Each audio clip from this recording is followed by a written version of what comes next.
Hello student, स्वागत है आपका ग्लोरियस स्टडी पॉइंट क्लासेस में। मैं शिवम शर्मा। स्टूडेंट्स, आज के इस वीडियो में हम बात करेंगे हमारी जो न्यू एजुकेशन पॉलिसी है वो कब से आपकी लागू कर दी जाएगी। कई बच्चों के काफ़ी ज़्यादा कमेंट आ रहे हैं कि सर हमारे 2023 में बोर्ड होंगे या नहीं होंगे। सो आज के इस वीडियो में आपके सारे डाउट्स क्लियर हो जाएंगे, क्योंकि जो न्यू एजुकेशन पॉलिसी हमारी 2020 जो लागू बनाई गई थी, उस लागू करने के लिए कहा गया था, वो 2023 से लागू करने के लिए कहा गया था कि 2023 में बोर्ड को हटा दिया जाएगा। जो उसको लागू करने की अब डेट डिक्लेयर कर दी गई है। तो आज के इस वीडियो में हम उसी टॉपिक से बात करेंगे। तो वीडियो में एक एक चीज़ बारीकी से मैं आपको समझाऊंगा, उसको अच्छे से समझ लें कि क्या क्या टॉपिक आपके लिए फ़ायदेमंद है और क्या क्या आपके लिए नुकसानदायक होंगे, क्या लॉस हुआ है आपको, किस चीज़ का फ़ायदा हुआ है। तो सारे टॉपिक्स हम अच्छे से डिक्लेयर करेंगे।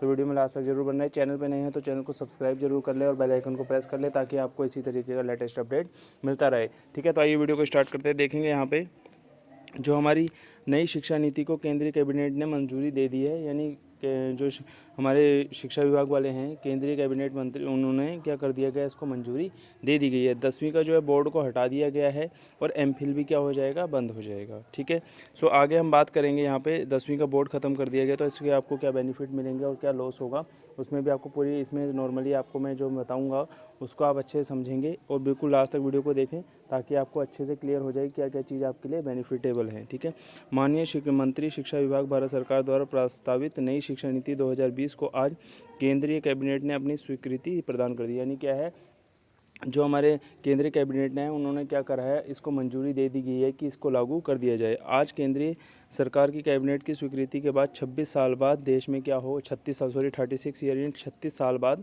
क्या होगा, नई शिक्षा नीति क्या कर दी जाएगी, लागू हो गई है। ठीक है, तो आपका क्या है, अब इस नीति को कब लागू किया जाएगा, इस पर भी मैं आपको बता देता हूँ।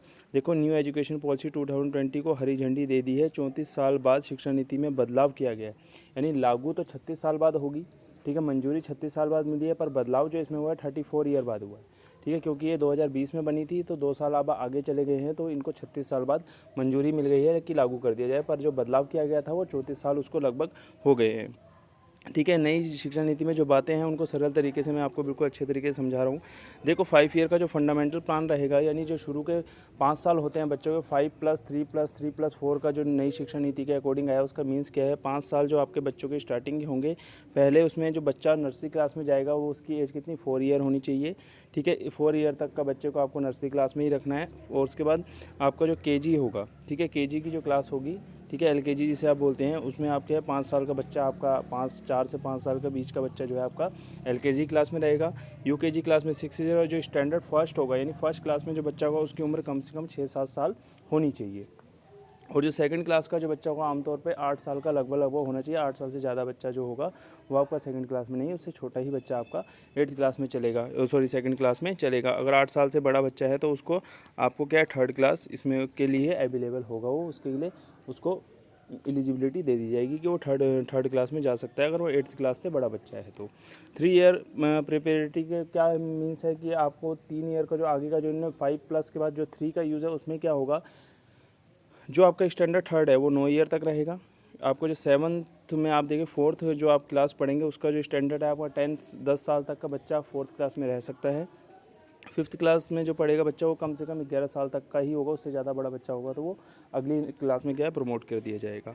सो आगे हम बात करें 3 ईयर मिडिल, जो 20 की क्लासेज होती हैं, जो 6, 7, 8, 5 के बाद जो प्राइमरी लेवल क्रॉस करके आप जो मिडिल क्लास में आ जाते हैं। ठीक है, उसमें जो आपका रहेगा, जो 6 क्लास में बच्चा होगा आपका 12 ईयर का होना चाहिए। 7th में पढ़ने वाला बच्चा 13 ईयर का लगभग होना ही चाहिए। इतने से इससे ज़्यादा जो बच्चा होगा अगली क्लास में प्रमोट हो जाएगा।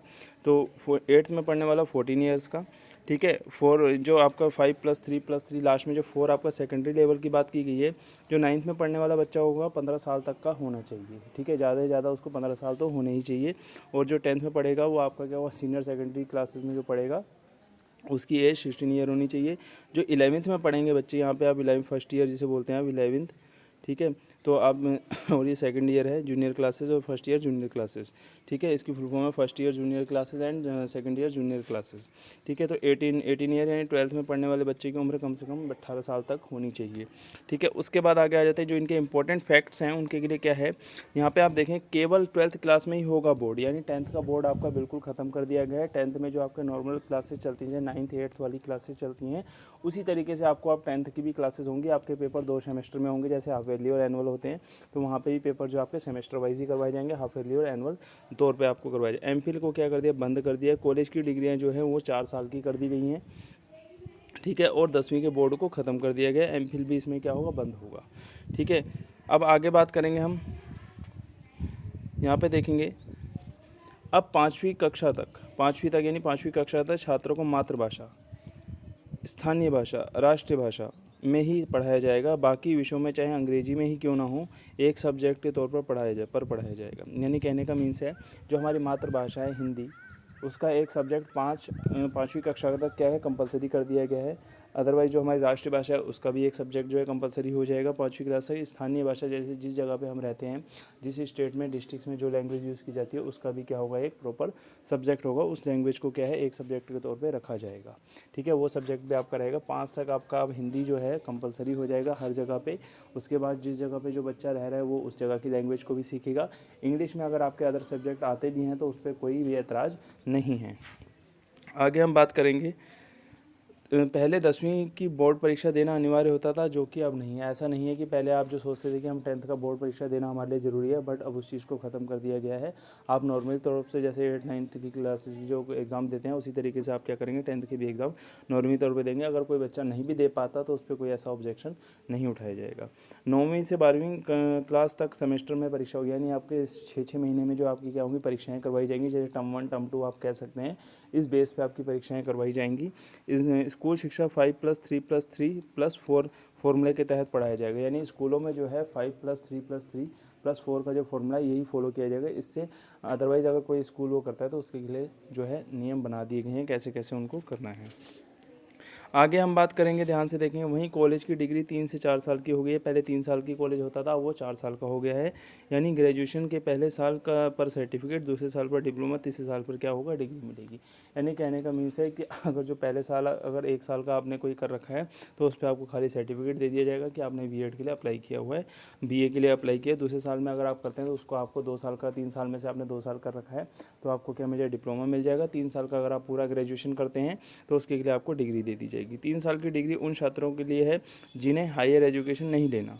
वहीं हायर एजुकेशन करने वाले छात्रों को 4 साल की डिग्री करनी है। यानी जो हायर एजुकेशन में नहीं जाना चाहते वो 3 साल की डिग्री कर सकते हैं। जो हायर एजुकेशन भी आगे भी और कुछ करना चाहते हैं तो उनके लिए 4 साल की डिग्री करना बहुत ज़्यादा ज़रूरी है। 4 साल की डिग्री करने वाले स्टूडेंट्स 1 साल में MA कर सकते हैं, ठीक है। यानी 4 साल की डिग्री करने वाले स्टूडेंट्स 1 साल में क्या MA कर सकते हैं। MA के छात्र अब सीधा PhD कर सकेंगे। यानी MA के जो छात्र हैं वो डायरेक्ट क्या, जैसे 1 साल उन्होंने MA में करा, उसके बाद डायरेक्ट वो क्या कर सकते हैं, PhD का कोर्स कर सकते हैं। स्टूडेंट बीच में कर सकेंगे दूसरे कोर्स। यानी कहने का मीन्स है कि अगर जैसे किसी का कोई कोर्स आधा छूट रखा है तो वो क्या करेगा, अपना कोर्स वहीं से कंटिन्यू कर सकता है। आधे छूटे हुए कोर्स को भी वो क्या कर सकते हैं, दोबारा से चालू कर सकते हैं। तो आगे हम बात करेंगे, हायर एजुकेशन में 2035 तक ग्रास एनरोलमेंट रेशियो 50% हो जाएगा। यानी जो रेशो होगा उसका हायर एजुकेशंस का वो 2035 तक कितना 50% हो जाएगा। वहीं नई शिक्षा नीति के तहत कोई छात्र एक कोर्स के बीच में अगर दूसरा कोर्स करना चाहे तो वो पहले कोर्स से सीमित समय के लिए ब्रेक लेकर वह दूसरा कोर्स कर सकता है। कहने का मतलब है कि अगर आप जैसे कोई क्लास पढ़ रहे हैं, जैसे आप ग्रेजुएशन में BA कर रहे हैं, तो आप उसको वहीं छोड़ के कोई अगर दूसरा कोर्स करना चाहते हैं तो आप उसे वहीं ब्रेक कर सकते हैं और उसके बदले आप क्या कर सकते हैं, दूसरा कोर्स कर सकते हैं। पहले कोर्स से सीमित समय के लिए ब्रेक लेकर कर सकता है। हायर एजुकेशन में भी कई सुधार किए गए हैं, आइए उसको भी देख लेते हैं। सुधारों में ग्रेडेड एकेडमी, यहाँ पे आप देखेंगे सुधारों में graded academy, administrative and financial autonomy आदि भी शामिल हैं। इसके अलावा क्षेत्रीय भाषाओं में कोर्स शुरू किए जाएंगे, वर्चुअल लैब्स विकसित किए जाएंगे एंड एक नेशनल एजुकेशनल साइंटिफिक फोरम यानी NETF शुरू किया जाएगा। बता दें कि देश के 45,000 कॉलेज ऐसे हैं जहां पे ये चीज़ें लागू हैं, ठीक है। सरकार निजी डीम्ड सभी संस्थानों के लिए ये समान नियम लागू किए जाएंगे। तो आज की ये शिक्षा नीति जो आपकी हमारी लागू होने वाली है, ये नीति आपकी 1 अप्रैल से क्या हो जाएगी, लागू कर दी जाएगी। जैसे ही नया सेशन आपका स्टार्ट होता है तो इसी के अकॉर्डिंग आपको क्या कराया जाएगा, पढ़ाई कराई जाएगी। यानी 5th क्लास तक आपकी हिंदी लैंग्वेज कंपलसरी है। 5th तक के बच्चों को मातृभाषा का ज्ञान पूरा करवाया जाएगा। इसके आगे जो और क्लासेज जो हैं 7 7th 8 9 6 7 जो भी आपके अदरवाइज और क्लासेज जितनी भी है उनमें आप जो सब्जेक्ट आपके चलते हैं वही कंटिन्यू रहेंगे। और 5th तक आपका हिंदी सब्जेक्ट, स्थानीय भाषा जो आपका रहेगा, राष्ट्रीय भाषा जो रहेगी उसका आपको प्रॉपर क्या है ज्ञान दिया जाएगा, उसकी नॉलेज आपको प्रॉपर करवाई जाएगी। तो आज के इस वीडियो में मैंने आपको ये बताना था कि नई शिक्षा नीति से क्या क्या बेनिफिट है। अब 10th का बोर्ड जैसे इन्होंने हटा दिया है उससे कई बच्चों को नुकसान भी है, कईयों को फ़ायदा भी है। नुकसान किस चीज़ का है कि बच्चा जो है 10th क्लास में पढ़ने वाला जो बच्चा है अब अपनी प्रिपरेशन को ढीला करके चलेगा। कहने का मीन्स ये है कि जिस तरीके से वो बोर्ड की तैयारी करता था उस तरीके से अब वो पढ़ाई नहीं करेगा। करने वाले जो बच्चे हैं वो करते भी हैं और जो नहीं करेंगे वो तो बोर्ड के उसमें भी नहीं करेंगे। इस तरीके से आप ये समझ के चलिए कि बोर्ड हटने से कईयों को फ़ायदा भी हुआ है, कईयों को लॉस भी हुआ है। ठीक है, तो आज के इस वीडियो में मैंने आपको ये जानकारी दी। वीडियो अच्छी लगी है तो वीडियो को लाइक करें, शेयर करें। मिलते हैं नेक्स्ट वीडियो के साथ। Thank you.